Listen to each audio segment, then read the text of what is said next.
That works. Hi, everyone, and welcome. I'm with Neal, Mr. Daedalus, one of my favorite people in the corner. And we were messaging earlier, and he was like, "I'm free if later if you want to talk." And I was like, "Yeah, sure, I'm down." I don't know if I have anything in particular to say, but I feel like as we have now approached the actual time to do this, I do have things to say. I don't know. So how are things going? Or as I I'm like doing to say, okay. how goes things? I think I'm a little bit under the weather and but no, I'm good. I had a good Saturday and got a lot of stuff done and yeah, no, I'm doing well otherwise. So, but Nice. yeah. I'm all right. I spent my whole day walking around this like the Florida State Fairgrounds. That was like the big pavilions that center, and that was where this like horror pop culture like event was had today. And so there's lots of celebrities that I don't know and a lot of horror merchandise I don't care about. And then out of, in this weird thing, this oasis of this guy selling Lego and this weird poster was there. So I bought that. And I was walking around and kind of my friends wanted to go see some celebrities that I'd never heard of from some movies from the 90s that I'd never seen. Because, I hang out with people way out of my demographic. And then some of the cast of Daredevil was there. And I was like, that'd be kind of neat to meet him, but I don't really have like I don't want to spend the money to do that because it's like, 40 bucks for a photo and 60 bucks for not like because that's the side gig thing. That's what you do. I don't know, and then it just got me thinking about that and with my friend. And I don't know. I texted you earlier about it too. And there's something what was my friend because my friend was also talking about it. He was like, yeah, I could kind of like something Solomon about it. Like we stand in line for hours and wait to speak to these people and for what? And I was like kind of like hesitant to do it. And I didn't until the end, which is like a story, like half a story. And I was like, why would we do that? Like, what is there to really even say? You get 5 seconds, 10 seconds maybe, of words, and you never see this person again. And my thing too, to a degree, is like, oh, I know these people play roles of these characters that, are something else. Like that's not the appeal is, at least for me, really honestly, is not like the actor themselves, but like the roles that they play, which was also why like walking around the convention and seeing all the people dressed up as Daredevil today was even more cool. Even though they were like guys that were my age who just had a lot of money to spend on a cool costume. Because there's something, I don't know, there's something about like embodying that character. It reminded me of being like a kid again. I don't know if you ever had this, but it's like so I was in the hospital at like 4, pretty sure it was my dad's friend who came in dressed as Buzz Lightyear into my hospital room to come visit. But there was something cool about that. And that's that whole like that's the Disney thing too, right? You go and meet these people and and you understand, I think when you're older that like it's not them, right? But somebody has to embody that. It's the mall Santa thing that Rod Hare has talked about before in some PVK video ages ago. I don't know. I was just thinking about that and kind of the significance of that. And my friend was like, it's almost like idolatry. And I was like, yeah, it kind of feels like it is in this way. This dedication to these like icons and lowercase g gods in some way. Like like this is basically just like an like a statue, like a grail thing, all of this stuff kind of is. And then you just kind of sit and you're like, oh, what do I make of that? And even with like the actors or the actresses, there's something idolatrous in that too. It's just interesting. Those are like my thoughts. I don't know how. I'll say some other stuff later, but I don't know. That's what was coming to mind today. And it's not that like it's not like it's a bad experience. I enjoyed it overall today, but that it kind of those going to those events makes me kind of pensive about all this stuff.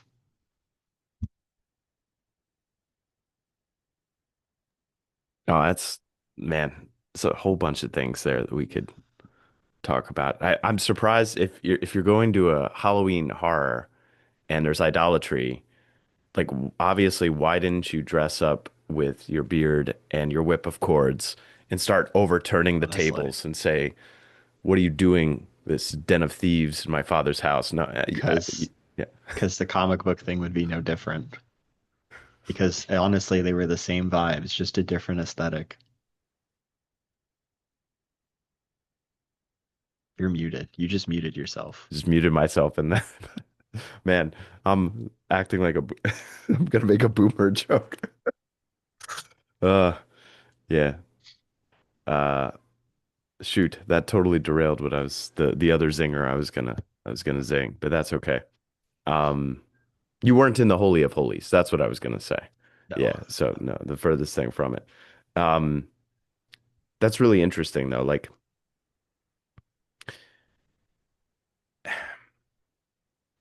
do we fail to differentiate between the role and the person themselves? Where does the role end and the person begin? And it occurs to me that I've never had a serious issue doing that, like separating the role from the person, as weird as hmm that is. Like there are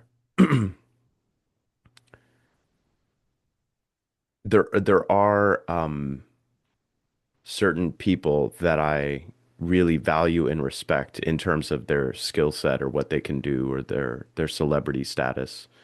Um, but I never this is very and I realize I'm the weird one. My father's the same way in regard to this. I never wanted to really like be in close proximity to them or get to know them.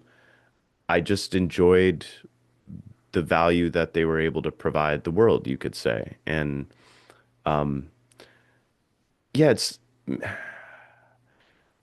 like just because someone's, let's say, an excellent sports star, does that make them like a virtuous person or just because, or a priest that's acting in persona Christi and then is perhaps not a good person in other regards. Now, actually, all the priests I've met, I seem to me to be good people, but Oh, I'm that's sure, getting into like estuary conversations from earlier this week, which would be fun to bring up too. But yeah. Where does the role end and the person begin? yeah, And do we fail to discern that typically? Like I do, so I'll confess something. You know, sometimes I look at his face. I should say more than sometimes in this painting, and I see how it hits me in the moment when I look at his face. Because yeah. this painting, better than any, it's called Christ in the Desert by Ivan hmm Kramskoy, but better than any painting of Christ that I've ever seen. This painting, when I first saw this painting, it grabbed me something fierce. Like I couldn't shake. Apparently, the artist who made this painting, he tried to do it much earlier in his art career. He tried to paint Christ, and he utterly failed, and he abandoned it. Then he came back to it later in his career, and he painted this. But I'll look at that, and is that idolatry when I look at his face?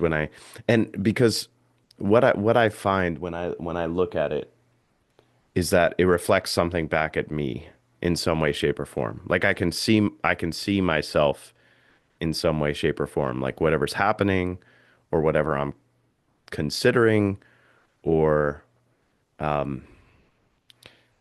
I wouldn't even say I'm I'm not even really praying when I look at that painting. It's more so like something happens or I'm thinking about something and I want to be reminded of Jesus when I'm thinking about that thing. And so then I turn and I look. And Yeah. I also have a cross. Here, I'll turn my camera. Actually, it might be a challenge to do that because I've actually like taped my camera to this thing. But yeah, I'll probably anyway. I have a cross of well, it's more than a cross. It's a crucifix, and it's this old beat up thing. And there's a metal Jesus that I personally nailed into the cross. That's like right above my computer, and I do the same thing with that too. Yeah, so I don't know why I bring that up in relation to your question, but I think it's something Like again, it's the role versus the person. And I know when I stare at that, you know, I'm not looking at the person. I'm looking at the role or something that Hmm. reminds me of the person.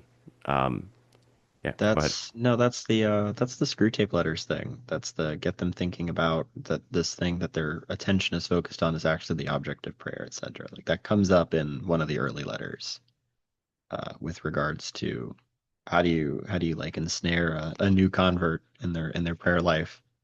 I guess I could go grab the book, but I don't know. I don't really want to get up.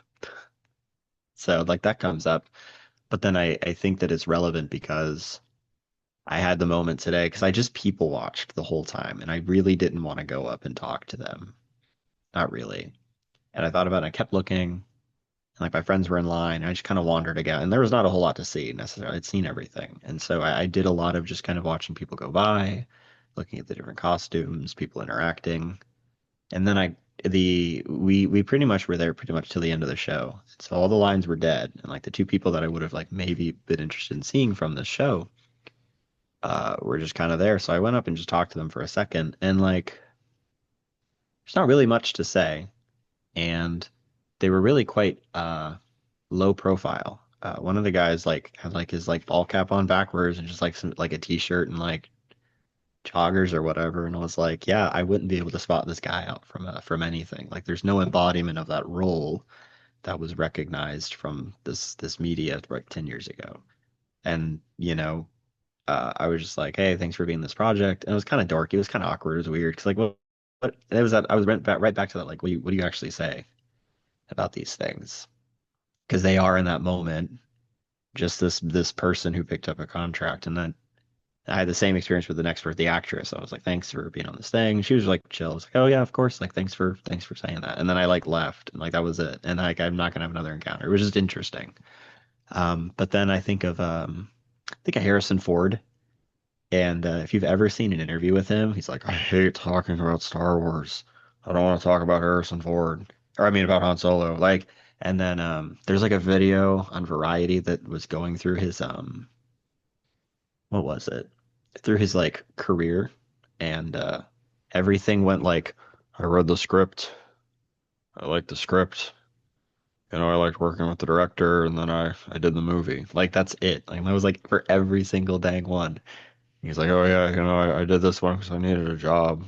And you're like, I think that's the better attitude, at least for them to do as well. Like it's merely a temporary, like it's a job, right? And I think that's the lens that needs to be, maybe not needs, that's authoritative. I don't really have authority on this. That might be a more wise lens by which to have going into these circumstances. Um, And then I guess like I can't say anything much better either because like I was in the middle of this like these people have embodied like these characters that I like and then they're just people. But then I have this thing with like this artist that I really like. I've met her once. I'm gonna go see her in concert again like next week. And it's like that's almost the same thing. It's almost different though because that is their work and like in a different way that like you listen to that music and it's not parasocial per se, but it's almost the same thing. So I'm like gonna have that encounter maybe again next week. I'm just curious to see how that works too. Yeah, no, that's interesting because one of the things that was coming to my mind as you were talking about these actors that are playing these roles, like Daredevil or whatever it might be, like I think I would feel a degree of shame in profiting off of the thing they're because I think what I would feel is like you only like me because of this role that I played, but it's not me, and I'm not able to live up to that role. I am Hmm. What popped into my mind is actually the gospel reading for tomorrow, at least in Oh. the Catholic Church, but it's I'll just read it really quick. Who among you would say to your servant who has just come in from plowing or tending sheep in the field, come here and immediately and take your place at table? Would he not rather say to him, prepare something for me to eat, put on your apron and wait on me while I eat and drink? You may eat and drink when I am finished. Is he grateful to that servant because he did what was commanded? So should it be with you. When you have done all that you have been commanded, say, we are unprofitable servants. We have done what we were obliged to do. So it's kind of like I don't know, taking more from the actor role or like kind of milking this role that should be this pure thing Well, it's that also like stuck in time too. That's the other thing. Like when you, I didn't mean to interrupt you. Sorry. yeah, well, but to contrast that with your musical artist, like in that case, the musical artist is it's directly that person's work, right? Like if Yeah. it's Hmm. creative, it would, I think I would feel differently if, let's say, they were not a singer-songwriter, they were just the singer and they were, you know, yeah, Karaoke, like just yeah, covering tracks. Yeah. Yeah, because that's their work. And like I've told that like when I saw them last time, I was like, yeah, your work's like really important. And like that felt worth saying more so in this than this hollow, like, oh hi, I liked you in this show. Like yeah. so I it was interesting. And I was kind of reminded why I don't do that in some respects. I guess conversely though, too, because I had an experience in high school doing this. I met a comic book artist I really liked at the time. And he was drawing Batman in the 2010s. Greg Capullo. He was doing like free book signings. I remember talking with him, and that was his work. I was like, dude, or not dude. I don't think I said that. I think it was me, like dorky 15-year-old me being like, hi, I really like the way you draw Batman.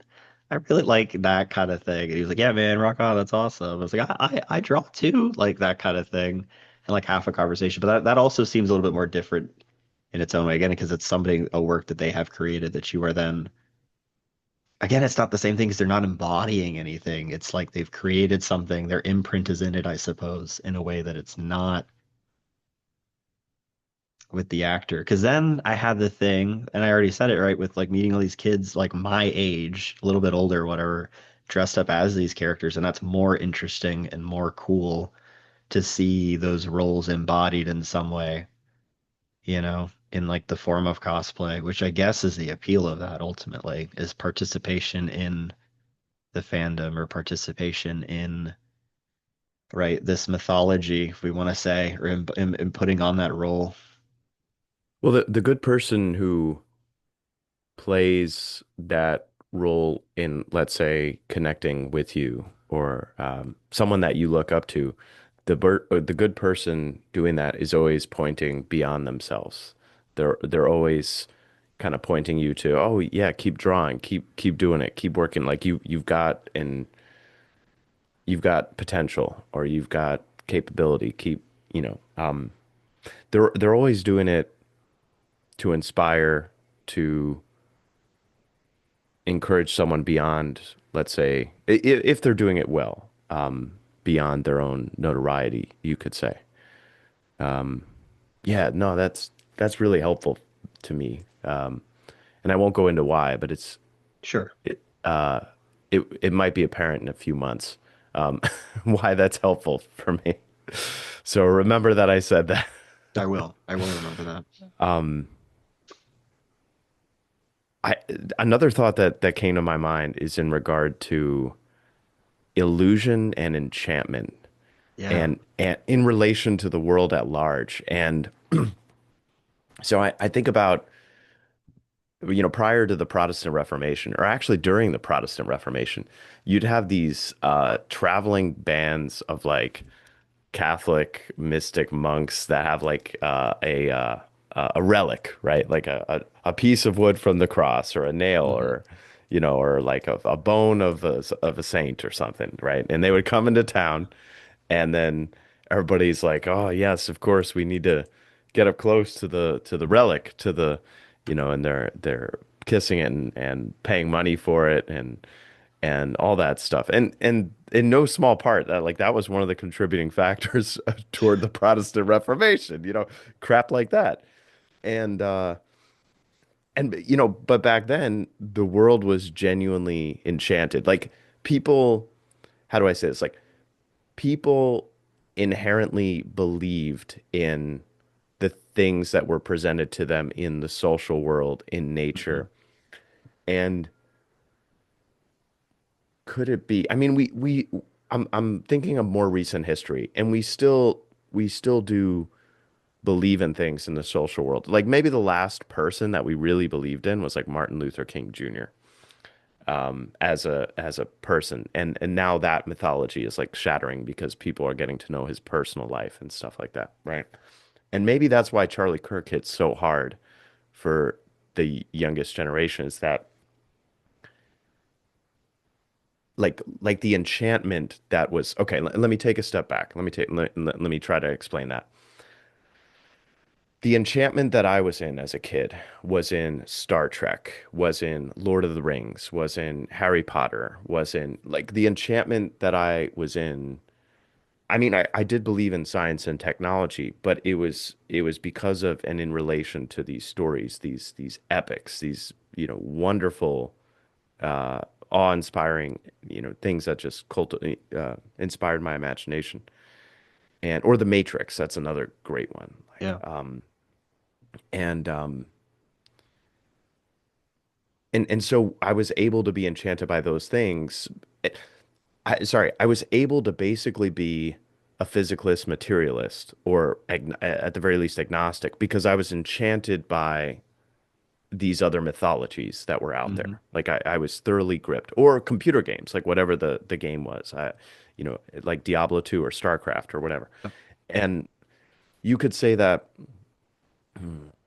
as the relevance of the mythologies that we poured our culture into over the last 80, 100 years has diminished. Like Yeah. those mythologies are increased, and we could talk about why, because I'm not exactly sure why those mythologies are diminishing in there. Well, part I have some ideas, but but Yeah. but certainly as the ability to hold our attention in these mythologies of like comics and movies and computer games, etc., or just video games in general, then we search for other outlets to hold our attention in terms Yeah. of the enchantment. And some of that is certainly religious, and some of that's political, but some of that is latching on to like real people. And I think Charlie Kirk was one of those people that was like truly inspiring in an enchanting way, if that makes sense. Like someone who is almost transcendent for a generation. No, that I think that makes sense. I think that tracks because I think the enchantment discussion and like the erosion of culture is also I think goes back to my own I think why I became so and still probably am to a degree so pessimistic and bitter about not bitter, but very pessimistic and cynical about media and so critical of it is because, I've talked about it before, like watching it in the 2010s get eroded very quickly by um, some very kind of out of left field social politics, etc. Not to like go over that again, but watching that stuff erode in real time and become really disposable and cheap because it was being more easily produced as well. So like Star Wars is one. Star Wars is so much more worthless now in my eyes ultimately. And there's very little that I like purchase. Okay, I guess this Lego Star Wars poster is different because this is more history than anything. Let's make a caveat there. But the only thing that's keeping me right now within that world is this card game to play with friends. But because the last 10 years has eroded the enchanting nature of it, it was a rare thing to see a film. And the content you got was the books and things that you understood were like a lesser canon, not as important. But then to see it so quickly eroded just in the last 10 years with so many shows and films that are also not good, right? It's the whole thing of like, just be glad you have lots of Star Wars. And you're like, no, I think the problem is that we have so much, right? Or then people will say, well, the problem is like, it's not that we have all this Star Wars, it's that it's not good.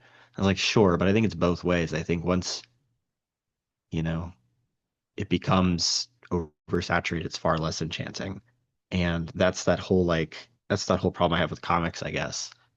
There's no finality to it, and there's always going to be some other like universe. There's always going to be some other new reimagining or take on it ultimately. And so like when an adaptation, I guess, grips the public consciousness, maybe some of that is a return to that enchantment.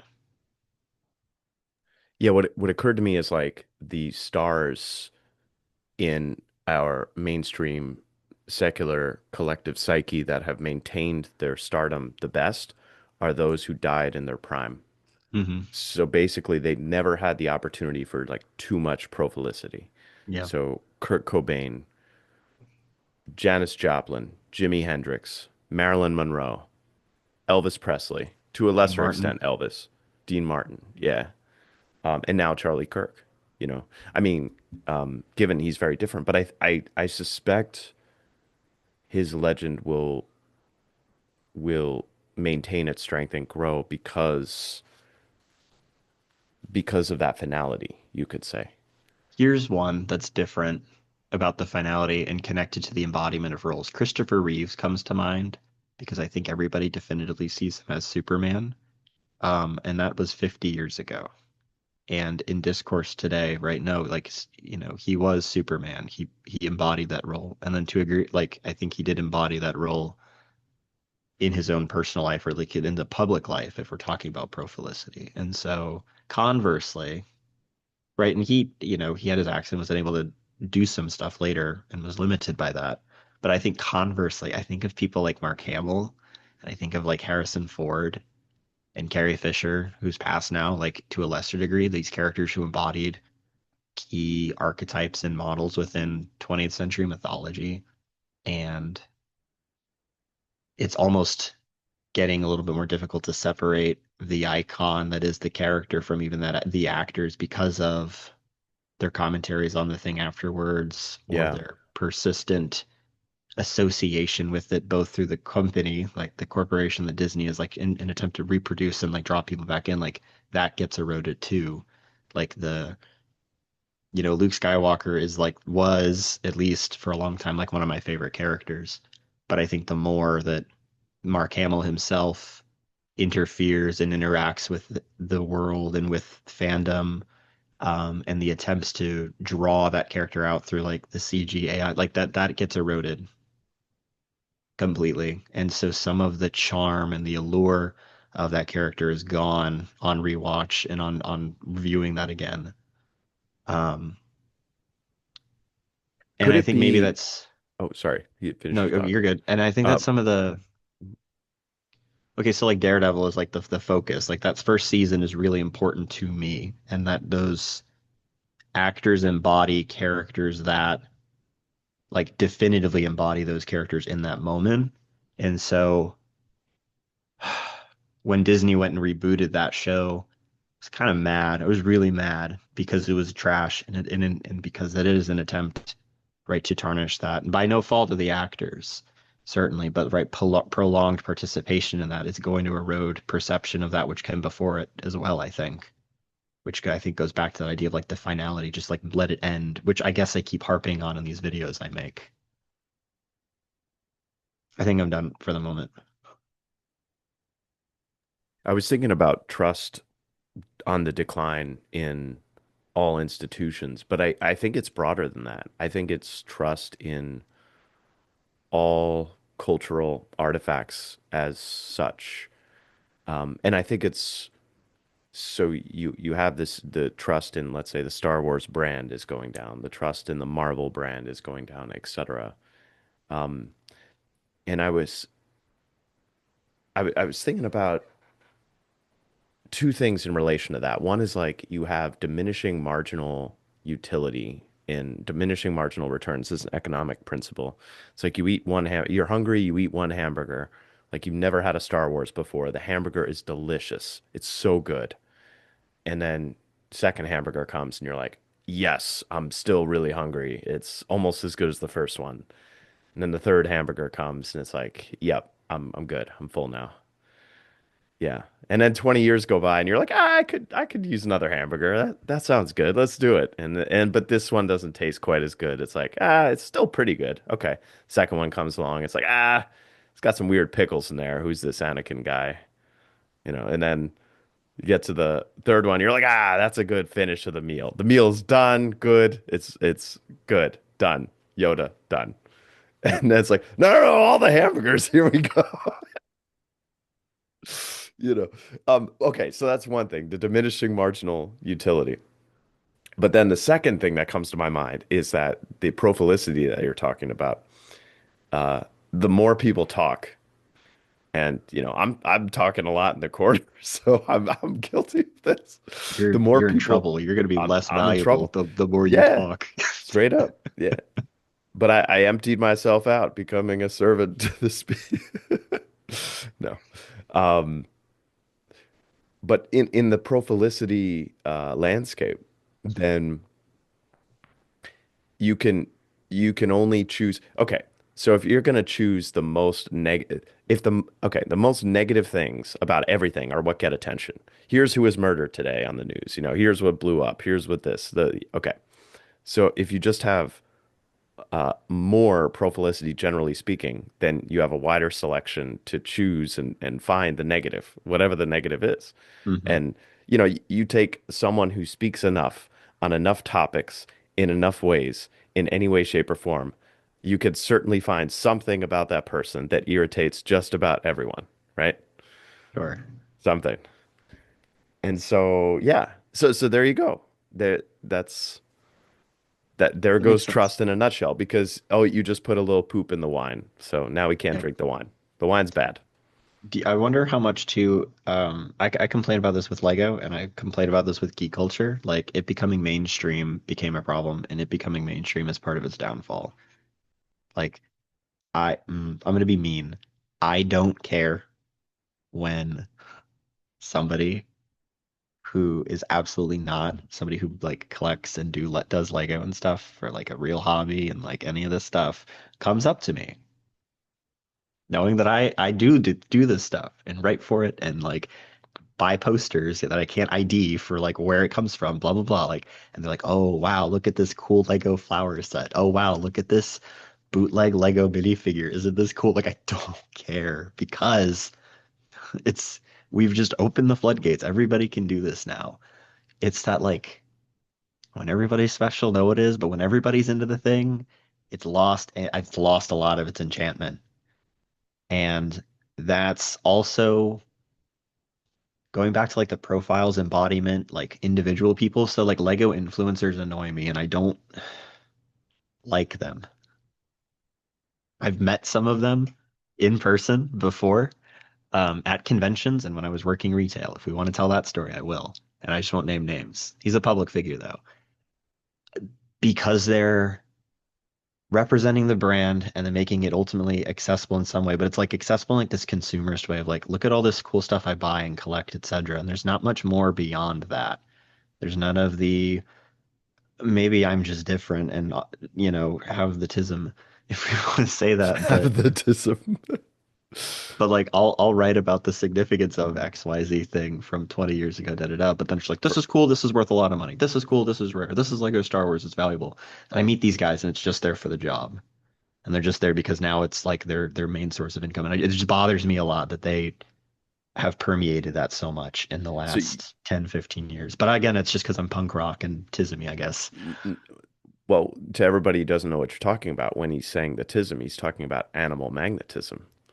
So that's Exactly. Exactly. Exactly. um I mean, I'm gonna pull my Tom Lukes in here. It's Mammon. That's all it is Mammon. It's like I'm Yeah. gonna take the thing that's uh all that's the good spirit of the thing that people are like, oh, that's the new good spirit thing. That's the new Stitch. No, Snitch. What is Niche. it? Yeah. The niche, the golden thing with wings that Yeah. Oh, the flitters. snitch from The Harry Potter. snitch. Okay. That's what I'm Oh, talking about. yeah. Yeah. That's it. That's the thing we should all be looking at. And it's like, yes, you should be looking at and look at me while you're looking at it because I represent the snitch better than anyone else. And I know how to snitch and seek, and ye shall find. I am the professional snitch Yeah. sneaker seeker, not sneaker. Well, maybe Snitch I'm a sneaker. sneaker as That sounds like well, a Dr. Seuss thing, the sneaks. or Doctor Who. Dr. Seuss. Three zippers snitch on. No, no, we're not going to go there. I'm going to say a bad word, and then the trust in Neal Is Daedalus gonna will drop. will drop Plummet. precipitous. But like it bothers me. And I guess I just continually watch the things that I liked that enchanted me as a kid die and become disenchanted. I guess that's the ultimate summary of all of this. And that just makes me sad. Whether that's through encountering individuals who don't embody those characters, which is fine. That's not a criticism against them, but it is just kind of that like, oh, right, you're just a person. And I'm glad that they're not embodying that. But there's that kind of drops. Or like, oh, we are coming back and making like another season of this show when we had no right to do it. Ooh. And then, oh, the influencers are opening the floodgates for this to be accessible to everybody, for better, for worse. Like maybe that's the modern appeal of Orthodoxy and Catholicism more than anything else, is that you've got these hero figures Yeah, larger than life that are stuck in time and no one's going to deconstruct them more than they've already been deconstructed by sure. Protestantism. That's what the last 500 years already did. It's like he didn't Right. actually fly. He didn't, that's Mary's not a he perpetual didn't change virgin. this bread into actual flesh. He didn't do Mary's not the queen of heaven because of like ancient Israel patterns of royalty. Well, don't make me defend our mother. Well, I'll defend her all day. No, no, no, no, no. I'm just saying. I know. I'm It's just okay. Here's my truce card. This is my trump card. You can't, it's not me. you got it. No, I'm teasing. Yeah. Pull out the rosary, bro, out from under the shirt. Just, dude. Forgive my blasphemy, Lord. Anyway, Yeah. Yeah. um, But you get what I'm saying, right? Like yes, I do. the things that can't be deconstructed, um, or like choosing if we have to believe in something, like choosing something that's old, rooted. Yeah, Yeah, and all those stories, all the superhero stories of the ancients, you could say, when there were giants in the sure. land. Because those we've deconstructed them, and they've also had an end, and they're not continually being regurgitated and recycled in numerous reboots and multiverses and etc. Yeah, on one hand, like I drove past a Cane's chicken. I assume you have Cane's in Florida. The Yeah. Raising Canes, yeah. Raisin Cane's, I yeah. have one across the street from me. I've never tried it. I've been told the sauce is the only reason why it's good. Yeah, I like their Texas toast. Okay, But my wife and daughter like the sauce a lot more than I do. I'm just an old-fashioned ketchup guy. sure. I'm a northerner. I'm still a Yankee. And anyway, so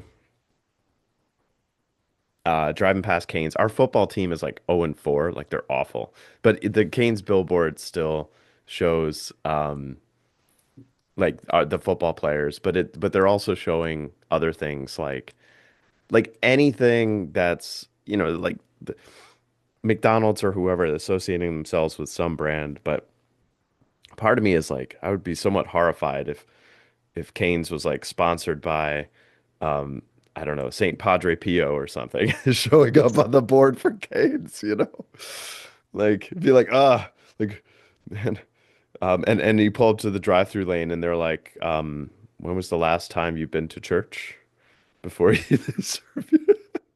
Uh, I don't know. Can I just make an order? Can I just order? You're cut off. Keep going, sir. We don't want your Yeah. money. Yeah. We don't take your Protestant dollars here.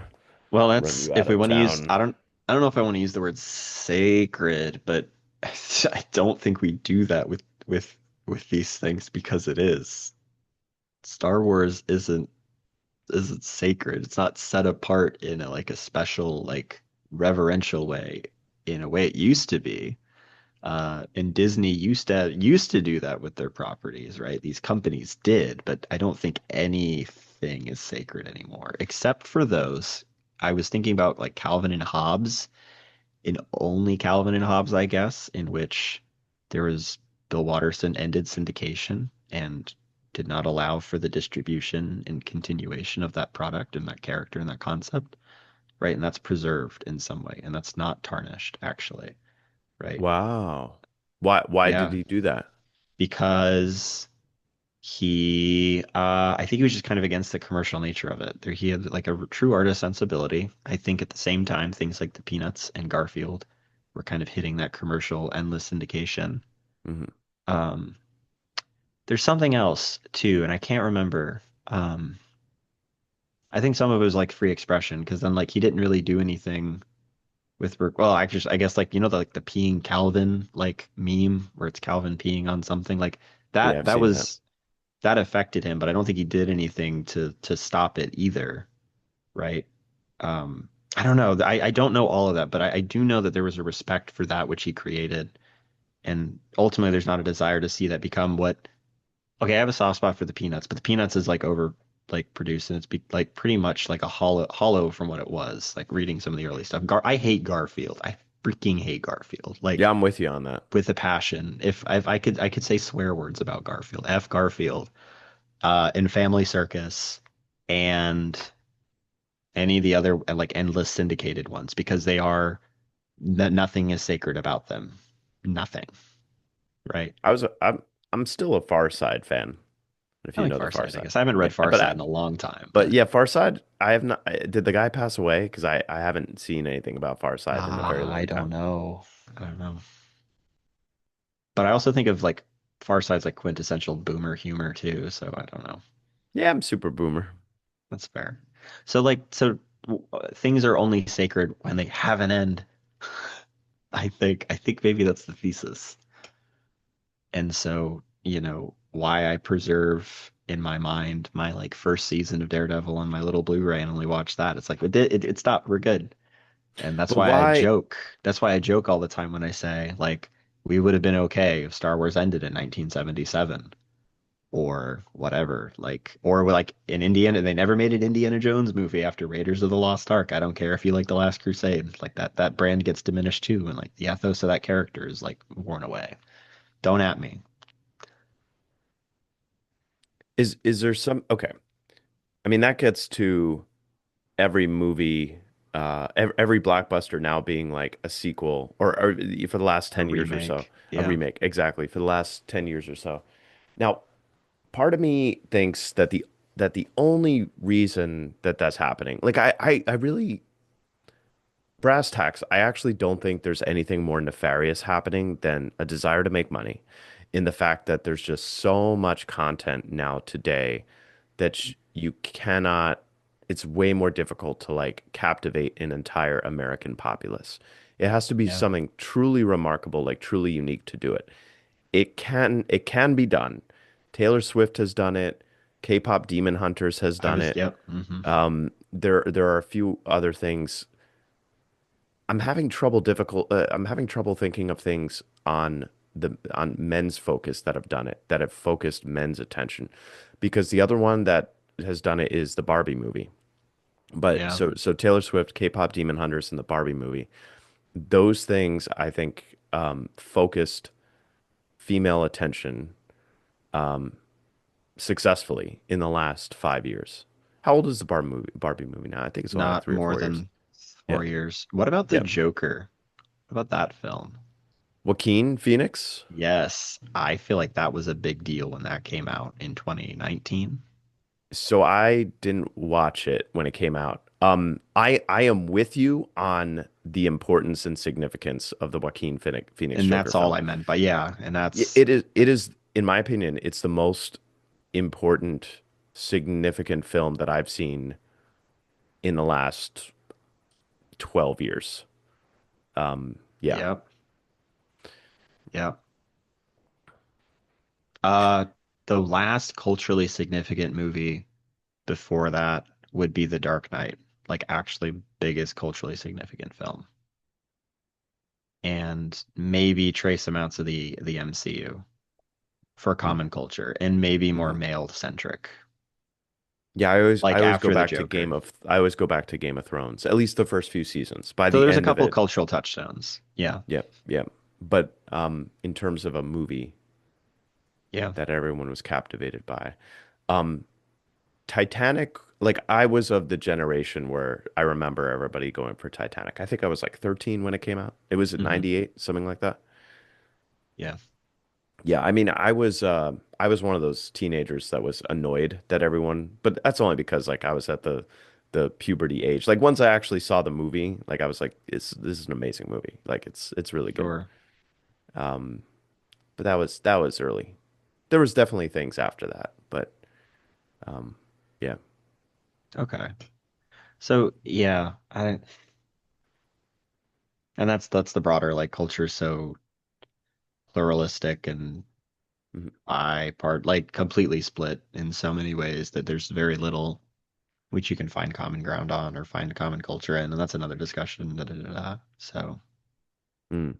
Yeah, I don't know. I don't know if I have anything else to speak on this matter other than like I think that was helpful. I think it just goes back to me being annoyed that everything just sucks and isn't enchanted. And there's that desire for enchantment again. Yeah. And I think One Piece and I think some of that manga stuff is doing it. It's just I'm not in that demographic in the same way, like that it's really important to other people. It is to some of my friends and like to youth, like there's data for it, sales numbers, etc. Like that's another big one, but that's a very particular demographic too. Can you tell me about One Piece? I'm curious. I know almost nothing about it. Yeah, it's a manga. It's been going on since like 1998, 97. The I anime's been remember. going on for a little bit lot less than that. It's been about 27, Wow. 26 years. It's been one continuous story and has been continually syndicated in Shonen Jump since its start. It's huge. It's getting bigger in terms of its cultural profilicity. Card game is now like in Targets and Walmart, and that sounds like a weird like signifier for but it's like alongside shelves and like Pokemon. Like it's right next to it now, right? My students talk about it and they have merchandise for it and they have shirts and they know some of these characters and they're some of them are actively following it. Like How old do there's you have to be to get into it? you well I think anybody can get into it honestly because Is I have is friends who are older than you who are like really into it and it's really important. And then I'm becoming more invested in and enjoying that story quite a bit right now and but then younger. youngest age?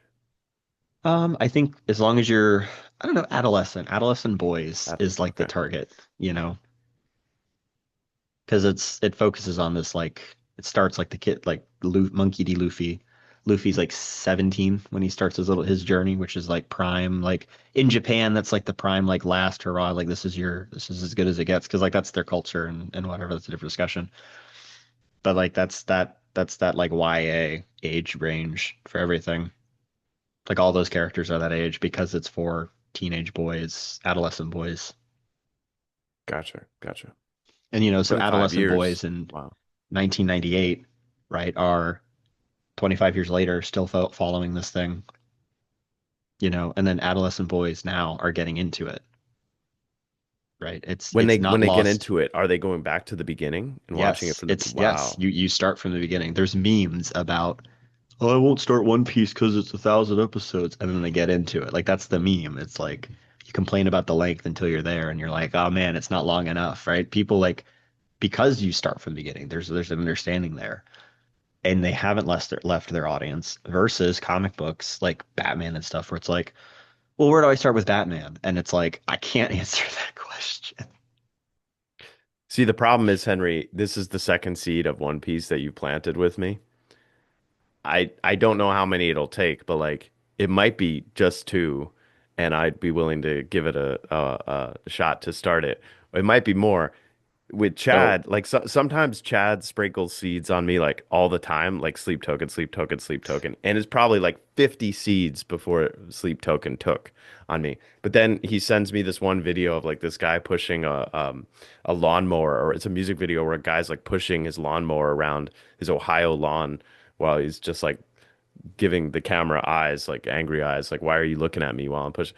And Chad's like, "Oh, this is a funny video, but isn't the music awesome?" And I'm like yes, into yes, Bill Murray within like, two listens. So I don't know, man. Like we might talk next week, and I'm like, "Yeah, I'm on episode 126. It's pretty good." sure. Like, Or you can read it like I'm reading. I like that's how I'm digesting it. I know I feasibly can't watch it with like the time constraints and my own barrier boundaries, so I'm reading it. So I'm like 350 chapters into it out of like jeez. the 1,000 chapters, and I'm like renting like the Shonen manga like app is like $2 a month. I'm not shilling it, but like that's how I'm doing it. It's like $2 a month I can do to read, you know, thousands of chapters at my leisure.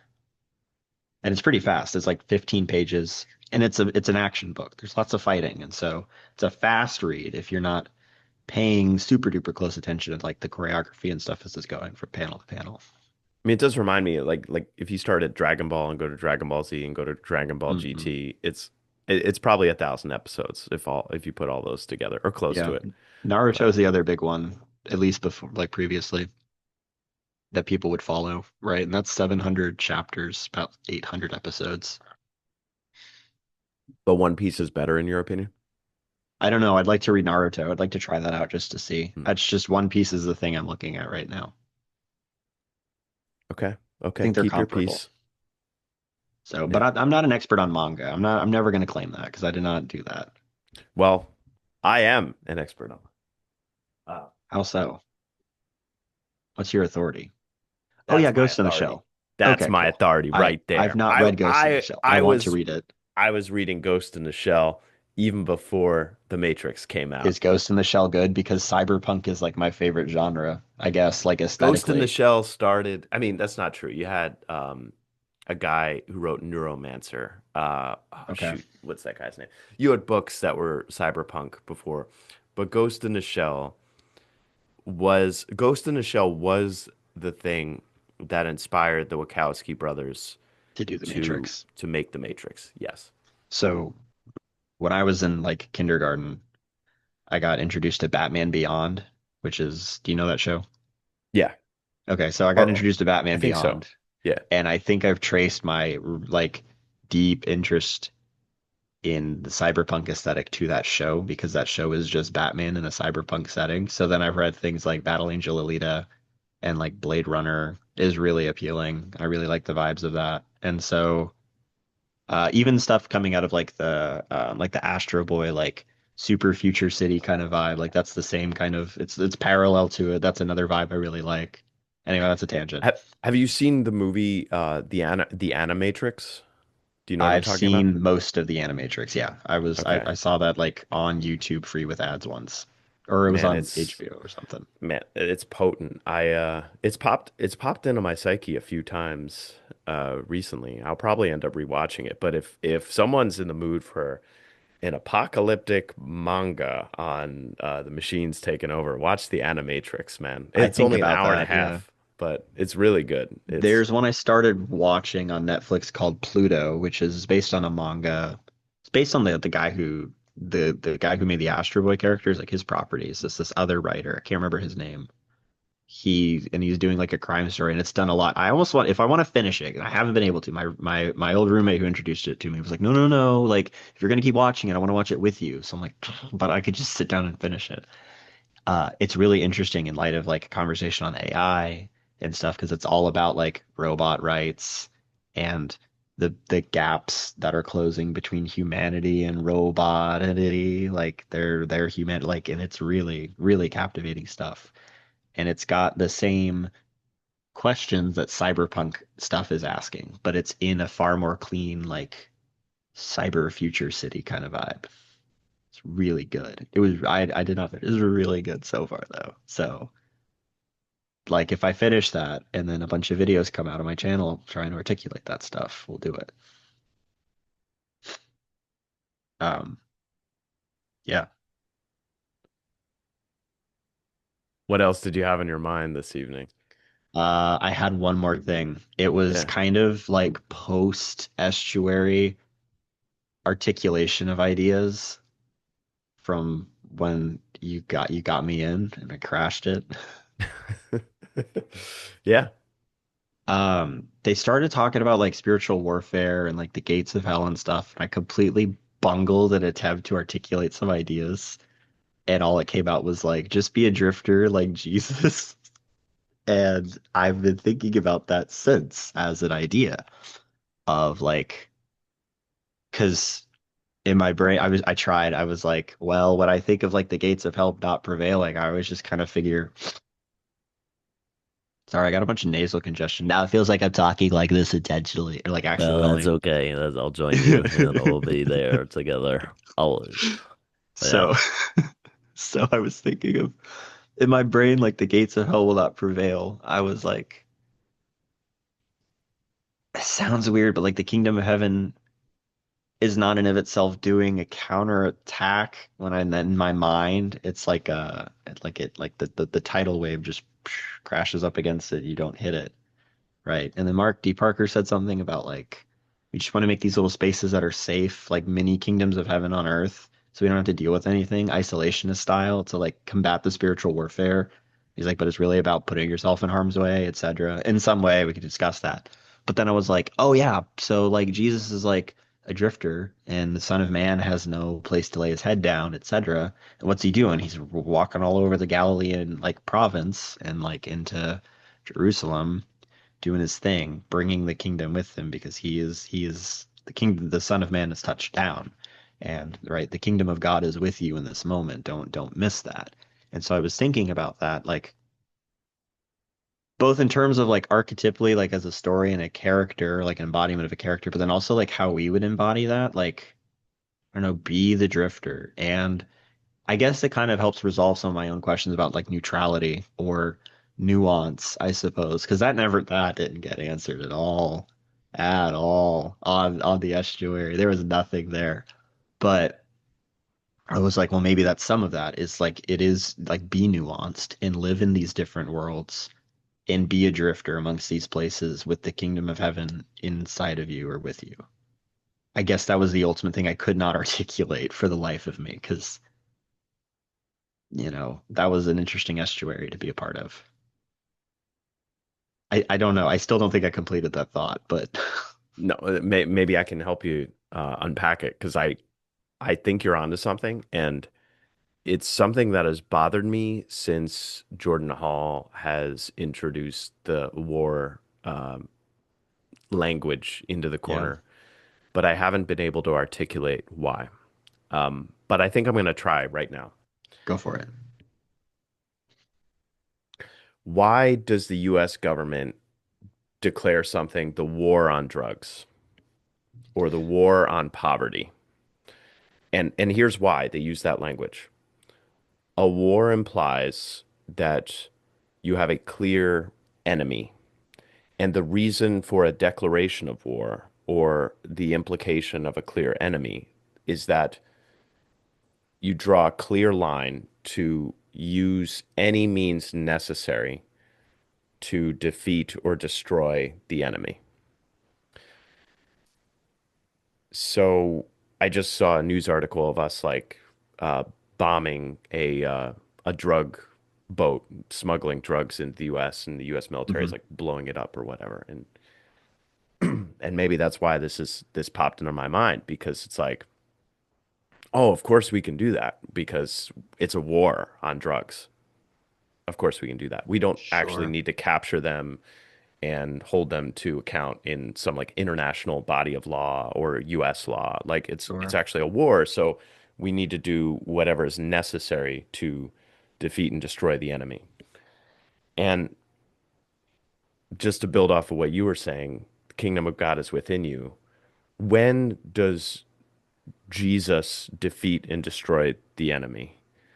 And I think he defeats and destroys the enemy when he stays in Gethsemane and doesn't leave and he accepts what's coming. I actually think that's so. I think it's more so like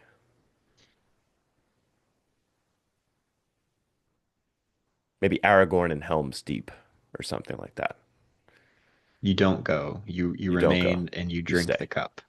Yeah, that's correct. And you trust in grace above everything and let your will be done, Lord. Because I'm not going to win this war. You're not going to win this war. No. And we're not going to win this war. And it's and yet I'm not worried about it. Yeah, On one hand, I am worried about it, but on the other sure. hand, I'm more so worried about playing the wrong role in the Hmm. moments that we're facing. And I love your what did you call it? A drifter or wanderer? Yeah, Um, the Jesus as like drifter, exile, because that was the other thing. It's like yeah, all of the Old Testament is full of exilic imagery, and yeah, Israel is never at home for very long. Is that because they're disobedient? Yes. mhm, Yes. However, I think exile is a pattern in existence that's necessary. mhm, And in the New Testament, I think that exile is quite pertinent there too. The Jewish diaspora in the New Testament at that time are still in exile. mhm, Jerusalem is not theirs. Mhm. right? And so Yep. Jesus is entering into the scene in which they are still in exile. They've lost it again, right? We got it back from Babylon. We kind of have it still. We're in the land, but it's not ours. And that's a different discussion for contemporary politics. But like in that moment, that's not how it is, right? And then Jesus shows up and participation in the faith and participation in like what was budding Christianity at the time is, and today too, is a remedy for the exile, technically. But it's not in that you're establishing a space. It's that it's those you are bound together in the body of Christ wherever you are, and that's why you're home in that way. But you're not home yet. You're still in exile, and that's Jesus's whole thing of like I'm going and I will come back, and when I come back, I'll have a place for you, right? You were not home. And so we're still in exile too. And if Jesus was in exile, technically, right, displaced from the Father in physical form, stop me if this sounds, I don't think it's heretical, but like this is how it is, right? He's in exile. He's participating in his creation and he's participating in the world that he made. And that's cool, right? Jesus is gardener, right? And that's really cool, but that's not his home. That's not his place. And like on the grand Son scheme, of like Man doesn't have a place to rest his head. he doesn't Yeah. exactly. And that's where I was going. And so if we're to pattern that, we shouldn't. And maybe this is also why I'm so against that, like Christian nationalism as well. Other than like you cringe conservative politics because I'm a contrarian, I hate it. I've grown up in it. Like that's one side of it, and it's like downstream of blah blah blah. But like it's also that like I don't think you can establish that ultimately. Yeah. I I I think that's think right. that's that. And I think when war is upon us, we will know. Sure. And we're not there yet. Mm-mm. And there um I go back to Babylon 5 and the Rangers, but ironically, it really is the role that Aragorn is playing. Like Aragorn's in exile for 100 years or something Mm-hmm. like that before the Lord of the Rings unfolds. Mm-hmm. Like he's just, I don't know what he's doing, but he's just out in the wilderness, like Doing his probably thing being a badass and like saving people and then being and like, well, be thinking more about careful in the his future. Yeah. thinking about Thinking his about his elven love. girlfriend. Yeah, exactly. And like the poem of the mirror relationship before him. Can't remember their names. That's out of the Silmarillion, but he's thinking about that clearly too, because he just Yeah. recites that off the top of his head to Frodo. Is it Beren and Luthien? It sounds right. I Well, think it Luthien is. sounds much more Lord of the Rings than Baron. Trump. Beren. It's Oh, like okay, keep talking. I'm gonna fact check this. okay. Oh no, I'm Um, correct. Anyway, continue. Babylon 5, I keep talking about Babylon 5. I'm going to keep planting that seed. Similarly, it's very hard to get into. You got a whole first season that's 22 episodes, 44 minutes per episode, and the first season is the worst season. Not only that, the pilot is the worst two episodes in like the whole series. It's So just awful. like TNG, like the next generation. Yeah, yeah. Exactly. Like TNG's first season is like really bad. And yeah, and then Babylon 5 gets by season 3, you're just like, ah, this is so good. And then by season 4, you're like, what? Like, you know, like it goes by season 3, it's like, ah, it's so good. It's poetic. And by season 4, it's like blows the socks off everything. Anyway, so yeah, good things come to those who wait. Um, but there's this role called the Rangers in Babylon 5. And they are the eyes and ears of the good. So I'll set some of the stage. There's an evil in Babylon 5 that has been temporarily vanquished for it's 1,000 years. And there's prophecies that like it's gonna come back in 1,000 years and it's gonna be much stronger than it was 1,000 years ago. And these prophecies are like well established and known and taken seriously. But you get to the point in the story where at that time, those that are responsible for being most ready to deal with this are like, this is just old nonsense superstition. And, we need to be, and actually, ironically, they're focused on we need to take care of our own people. So the strongest warrior soldier group that's supposed to be looking out for this evil crouching in the galaxy is like very focused on like our people first. We need to be focused on our own borders, our own stuff. Like that's seriously like what their attitude is. And because of that, then someone like within their government basically says like, okay, we gotta do this separately and starts adding to their forces of what are called rangers, which are like the eyes and ears to like really keep an eye out for how because the evil is also like beginning to gather forces toward itself. It's like in Lord of the Rings, it's like Sauron is gathering evil from like all the four corners of the world So that's to what himself. the Rangers, the Dunedain are doing as well, though, essentially. Interesting. Yeah, so they're just watching and they're listening and they're staying in contact with each other and they're like a network of eyes and ears and sensory organs. And but at some point in Babylon 5 that they still are the eyes and ears, but then they switch into a much more active role where and it's almost like a game of chess in Babylon 5 where it's like we can't let the enemy know that we know as much about what's going on as is going on. Hmm. But yeah, but at the same time, like as the enemy is trying to be sneaky and gathering their forces, they're being even sneakier and be as wise as serpents and innocent as doves. And yeah, and my favorite character in Babylon 5 is it's a tie between him and this evil character. He's my favorite good character in Babylon 5, but he's a ranger. And there's this one funny scene where someone who's in like the established military command structure of Babylon 5, she's like, I don't know where you fit in the hierarchy. Like, where are you? Like, 'cause he's this weird like wanderer dude. And then the like maybe the next day they meet each other again. He's like, well, I drew you a chart. And he has an org chart of the hierarchy, and he's like, this is where I am.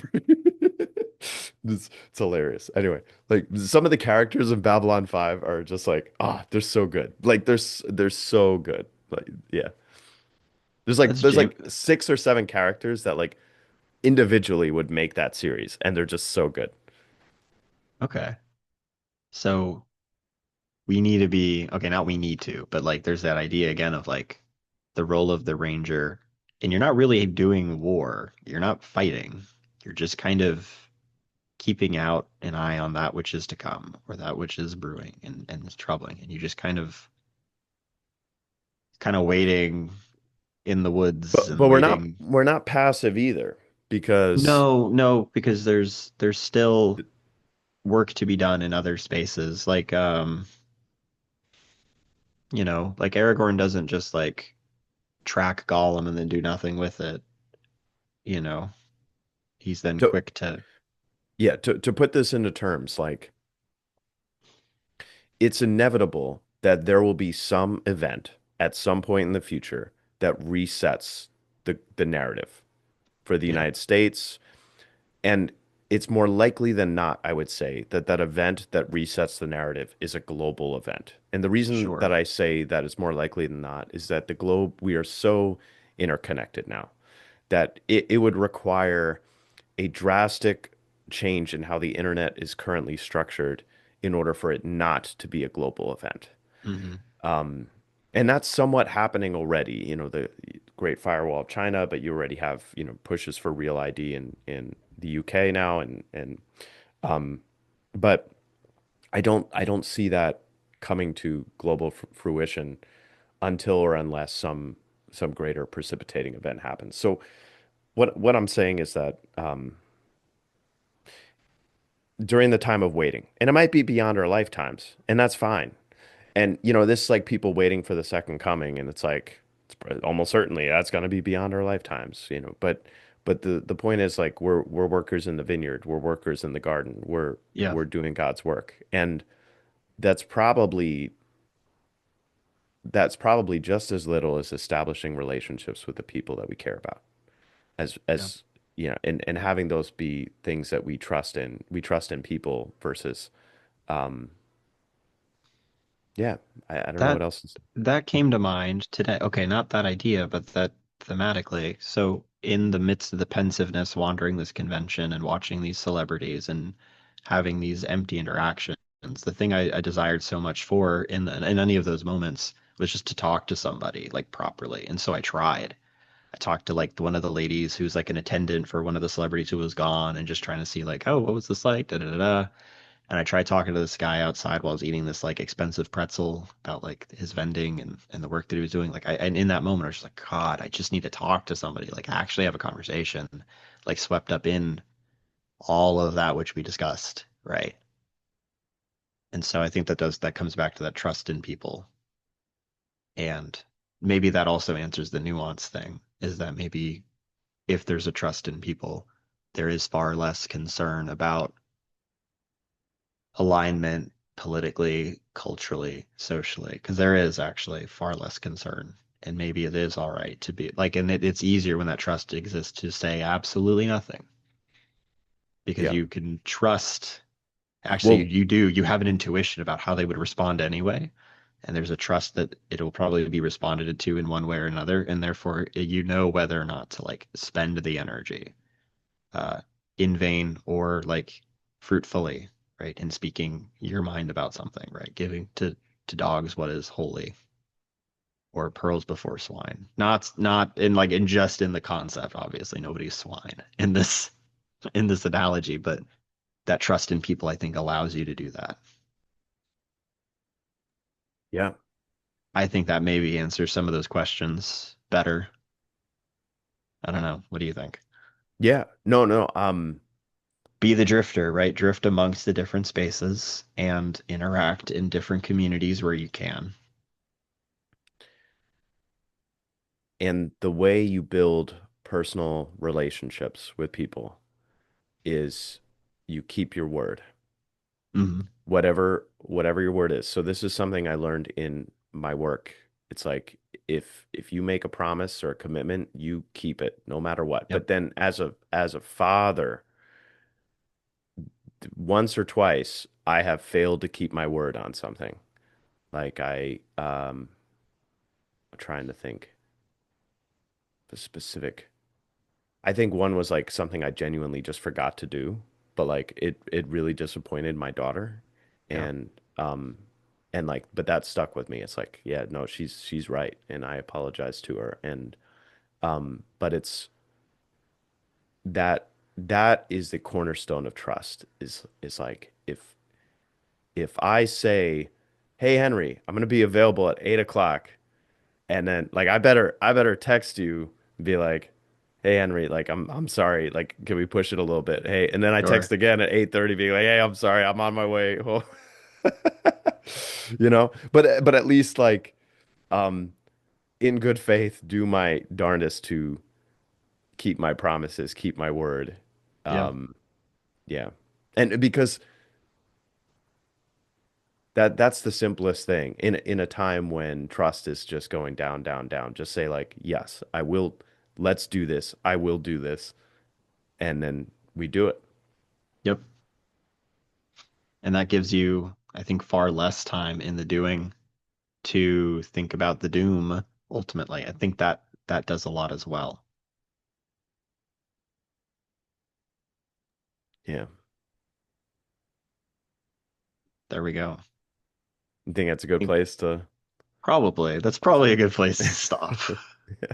I think All we right. did it. We did Yeah. it. We solved my problems with the estuary and we talked about some other stuff before that. Very cool. So I can't wait for Yeah. this to get clipped and upcycled. We all need some upcycling, especially now. So Yeah. thanks everybody for watching. And Yeah. Henry, stay on.